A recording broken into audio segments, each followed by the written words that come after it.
ની કાર્યવાહી દેશભરની 15થી વધુ બેંકોને હેક કરીને 210 કરોડનું સાયબર ફ્રોડ આચરનાર આંતરરાષ્ટ્રીય સાયબર ગેંગનો કર્યો પર્દાફાશ। 273 સાયબર ગુનામાં સંડોવાયેલા 6 આરોપીઓની કરી ધરપકડ।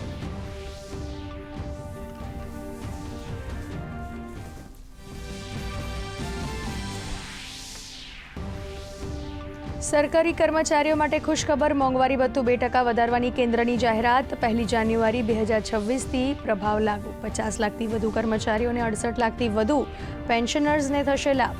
તો પ્રધાનમંત્રી ગ્રામ સડક યોજના 3ની મુદત માર્ચ 2028 સુધી લંબાવાઈ। હોર્મુઝ જલ સંધિ મુદ્દે ઈરાન અમેરિકા વચ્ચે તંગદિલી યથાવત। ઈરાને હોર્મુઝ જળમાર્ગ ખોલવાના નિર્ણયને 24 કલાકમાં જ પાછો ખેંચ્યો। કહ્યું, અમેરિકાએ સીઝફાયરના નિયમોનું કર્યું છે ઉલ્લંઘન। તો અમેરિકાએ રશિયા પાસેથી પેટ્રોલિયમ ઉત્પાદનો ખરીદવા માટે છૂટને વધુ 1 મહિનો લંબાવી। રાજ્યમાં કાળઝાળ ગરમીનો પ્રકોપ। 6 શહેરોમાં ગરમીનો પારો 40 ડિગ્રીને પાર। 41.9 ડિગ્રી સાથે રાજકોટ સૌથી ગરમ શહેર।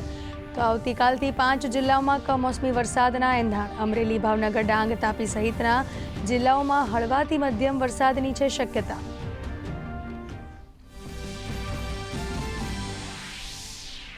આઈપીએલમાં આજે ડબલ ડેકર। રોયલ ચેલેન્જર્સ બેંગલુરુએ દિલ્હી કેપિટલ્સને આપ્યો 176 રનનો લક્ષ્યાંક। તો સાંજે 7:30 વાગે સનરાઇઝર્સ હૈદરાબાદ અને ચેન્નઈ સુપર કિંગ્સ વચ્ચે જામશે મુકાબલો।